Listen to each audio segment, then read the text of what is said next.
अगं कावेरी, आमचा पण सी सेक्शन झालेला आहे आणि लोक मला सांगतायत की तुझं वजन आणि तुझा पोट आता कधीच कमी नाही होणार. चला सांगते. आणि नको पिल्लू असं. हे बघा असे असे नेगेटिव्ह असे असे असे लोक येतात. आता बघ कावेरी, आता ना तुझं काहीच नाही होऊ शकत. आता तू अशीच राहणार आहेस. हे 2 पोरं आहेत, तुला सांभाळणं खूप कठीण होईल.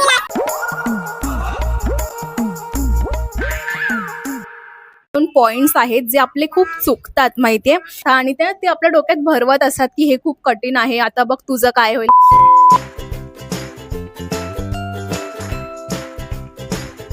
तुमचा पण सी सेक्शन झालेला आहे का आणि पोट वाढलेलं आहे, वजन वाढलेलं आहे आणि तुम्हाला असं वाटतंय की आता ते कधीच नॉर्मल बॅक टू नॉर्मल नाही होऊ शकत. होऊ शकतं. चला सांगते. सो सगळ्यात आधी असे काय काय एक्सरसाइजेस, काय काय योगा पोजेस, कोणते एक्सरसाइजेस आहेत ज्याच्याने तुमचा बेली फॅट कमी होईल, ज्याच्याने तुमचं वजन ओव्हरऑल कमी होईल. ते सी सेक्शन राहू दे नाहीतर नॉर्मल डिलिव्हरी असू दे, तुम्हाला वजन कमी करायचं असेल आणि तुम्हाला बॅक टू नॉर्मल दिसायचं असेल तर तुम्हाला कुठले एक्सरसाइजेस करायला पाहिजे ते सांगण्याआधी मी तुम्हाला काही माझे टिप्स सांगते जे मी फॉलो केले आहेत सी सेक्शन नंतर. सगळ्यात पहिली टिप म्हणजे तुम्हाला ब्रेस्ट फिडिंग करायचं आहे. ओके, सो मी एक ब्रेस्ट फिडिंग मॉम आहे आणि अजूनही माझा बेबी जो आहे तो 5 महिन्याचा आहे. सो ब्रेस्ट फिडिंग तुम्हाला नाही सोडायचं, कारण की ब्रेस्ट फिडिंगमुळे तुमचं वजन लवकर तुमचे कॅलरीज कमी होतात आणि तुमचं वजन कमी करायला ते हेल्प करतं. आणि सेकंड म्हणजे डाएट. तुम्हाला डाएट प्रॉपर ठेवायचं आहे, घरचं जेवायचं आहे आणि लिक्विड तुम्हाला इंटेक प्रॉपर घ्यायचा आहे. प्रॉपर तुम्हाला पाण्याचा इंटेक ठेवायचा आहे, हायड्रेटेड राहायचं आहे आणि भरपूर मात्रेमध्ये तुम्हाला पाणी प्यायचं आहे. दिवसभरात 3 ते 4 लिटर पाणी प्यायचं आहे. हा माझा एक कडक नियम आहे जो मी तुम्हाला सांगते. थर्ड म्हणजे एक्सरसाइज. आता एक्सरसाइज कुठले कुठले असे एकदम सिंपल, जर तुम्ही कधीच एक्सरसाइज केलीच नसेल तरीही तुम्ही एक्सरसाइजेस करू शकता. जे मी करते ते पण मी तुम्हाला सांगणारच आहे. बिगनर असाल तरी पण तुम्हाला हे एक्सरसाइजेस सूट होतील. एकदम नॉर्मल एक्सरसाइजेस जे तुमचा बेली फॅट कमी करण्यामध्ये मदत करेल तसेच काही एक्सरसाइजेस मी तुमच्यासाठी घेऊन आलेले आहे.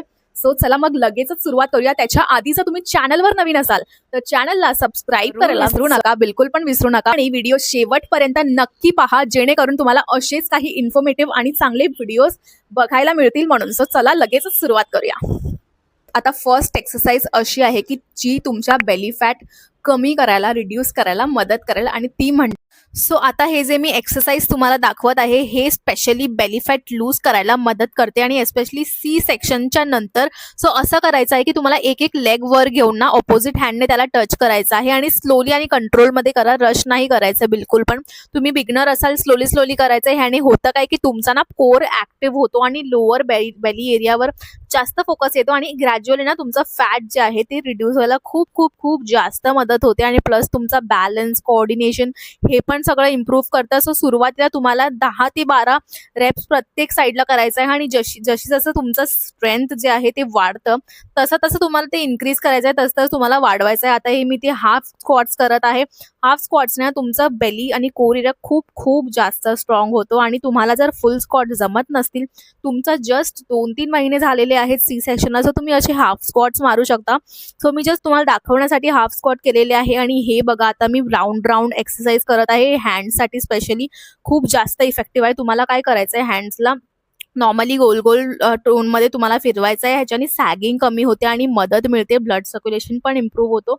आता हा जो पोज आहे ना हे योगाचे पोज आहेत. नटराजासना पोज तुम्हाला करायचा आहे. यामध्ये तुम्ही एका पायावर बॅलन्स करायचा आणि दुसरा पाय मागे घेऊन हँडने त्याला पकडायचं ट्राय करायचं आहे. बॉडी थोडी पुढे लीन करायची आणि जास्त बॅलन्स मेंटेन करायचं ट्राय करायचं. ह्याने होतं काय ना की तुमची फुल बॉडी स्ट्रेच होते आणि एस्पेशली थाईज, हिप्स आणि शोल्डर एरियाज कोर स्ट्रॉंग होतो आणि बॅलन्स जो आहे ना तो खूप जास्त इम्प्रूव्ह होतो. प्लस हा पोज पॉस्चर सुधारायला पण खूप जास्त मदत करतो आणि बॉडी खूप फ्लेक्सिबल बनवतात. तुम्ही बघू शकता मी एकदम फ्लेक्सिबिलिटीने हे सगळं करत आहे, कारण की मी हे खूप आधीपासून करायचे. आता हे जसं तुम्ही रोज करायला जाणार ना तसं बेबीमध्ये आलेली आहे, अजून स्ट्रॉंग होईल. आता हा एक मी एकदम स्पेशली बेली फॅट साठी केलेली आहे. जर तुमचा बेली फॅट जास्त आहे सो तुम्ही ही एक्सरसाइजेस करू शकता हाफ. आता ही जी एक्सरसाइज मी करत आहे ना, खाली वाकायचं आणि वर परत उठायचं आणि सिंपल इम्प्रूव्हमेंट आहे पण प्रॉपर फॉर्म आहे ना खूप इम्पॉर्टंट आहे. कारण की खाली वाकताना बॅक जे आहे ना ती स्ट्रेट ठेवायची आहे, असं वाकून नाही करायचं आणि वर येताना स्लोली उठायचं. आणि हे पोज तुम्हाला जास्तीत जास्त 10 ते 12 रेप्स करायचं आहे. त्याच्यानंतर हळूहळू वाढवून 20, 30, मग 40, मग 50 असं करायचं आहे. आता हे जे मी करत आहे ते पायावर थोडंसं बॅलन्स करून माझ्या टोज वरती माझे हात असे वरती स्ट्रेच करायचे ट्राय करते. ह्याच्याने सगळे एक्सरसाइजेस करताना तुम्हाला घाई बिलकुल पण नाही करायची. आणि माझा एक टिप आहे ना, खूप खूप मोस्ट इम्पॉर्टंट टिप जे तुम्हाला सांगू ना, तर हे सगळे एक्सरसाइजेस सगळे मुवमेंट्स करताना तुम्हाला ना श्वास घ्यायचा आहे, तुम्हाला ब्रीदिंग करायचं आहे. कारण की वर्कआउट एक्सरसाइज हे सगळं करताना आहे ना, ब्रीदिंग खूप खूप जास्त मोस्ट इम्पॉर्टंट आहे. कारण की जेवढी ब्रीदिंग तुम्ही कराल ना, तर एक ट्राय करून बघा. एक टिप मी सांगते तुम्हाला, एक्सरसाइज करा आणि ब्रीदिंग करा. एकदम असं लॉंग ब्रीथ करा हळूहळू आणि मग ब्रीद आउट करा. ह्याने काय होतं ना, ह्याने तुमचं अजून एक्सरसाइज करायचं जे आहे ना एनर्जी, ती अजून जास्त वाढते. तुम्ही ट्राय करून बघा आणि मग मला कॉमेंट सेक्शनमध्ये कॉमेंट करून सांगा की तुमचं जे एनर्जी लेवल आहे ना, ते एकदम हाय होऊन जातं जेव्हा तुम्ही ब्रीदिंग करून मग हे सगळे योगाचे पोजेस किंवा एक्सरसाइजेस करता. आता मी काही पोजेस तुम्हाला सांगणार आहे. चला, आता मी मॅट वगैरे काढली आहे. काही पोजेस तुम्हाला दाखवण्यासाठी जेणेकरून तुमचा बेली फॅट लवकरात लवकर कमी होईल. सो तसंच करून मी पण केलं आहे. आता बघा, लग्नाच्या आधी पण मी हे सगळे एक्सरसाइजेस फॉलो करायचे. सो हे सगळं मी आता लिनियंटली ह्याच्यासाठी करू शकत आहे, कारण की बघा, लग्नाच्या आधी पण मी हे सगळं फॉलो करत होते आणि प्रेग्नन्सीमध्ये मला काहीच इश्यू नाही आला. प्रेग्नन्सीमध्ये पण मी हे सगळे एक्सरसाइजेस फॉलो करत होते आणि प्रेग्नन्सी नंतरही, डिलिव्हरी नंतर सुद्धा मी हे सगळे एक्सरसाइजेस फॉलो करते. सो म्हणून मी इतका इझिली हे सगळं करू शकत आहे. जर तुम्ही बिगनर असाल तर तुम्हाला हळूहळू सगळं करायचं आहे. ब्रीदिंग सोबत तुम्हाला हे सगळं करायचं आहे आणि मग बघा तुमची लाईफ कशी चेंज होते ती बघूच. आणि मग चला, इथे योगा मॅट वगैरे काढलेला आहे. सो चला, आता आपण माझी एकदम सगळ्यात फेवरेट एक्सरसाइज म्हणजे ही चक्रासना, ही व्हील पोज आपण ह्याला म्हणतो आणि ह्याला आपण आता ट्राय करणार आहोत. यामध्ये तुम्हाला बॅकवर झोपायचं, हँड्स लेग्स बेंड करायचे आणि मग बॉडीला वरती असं पुश करायचं, ट्राय करायचं आहे. जसं तुम्हाला हे जमेल तसंच तुम्हाला टोज वरती पण यायचं आहे. तुम्ही बघू शकता मी टोज वरती पण आहे माझ्या.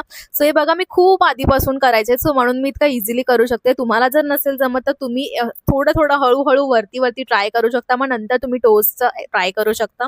सो इथे बघा, बेबी पण सेम ट्राय करते. आता हिला पण हळूहळू एक्सरसाइज सगळे शिकवत आहे, डान्स वगैरे शिकवत आहे. सो अगेन माय फेवरेट एक्सरसाइज पश्चिमोत्तासना, म्हणजे की सीटेड फॉरवर्ड बेंड एक्सरसाइज करणार आहोत. यामुळे तुम्हाला जमिनीवर बसायचं आहे, लेग समोर स्ट्रेट ठेवायचे आणि मग हळूहळू पुढे वाकून टोजला टच करायचं, ट्राय करायचं. आता सो ह्या काही एक्सरसाइजेस होत्या.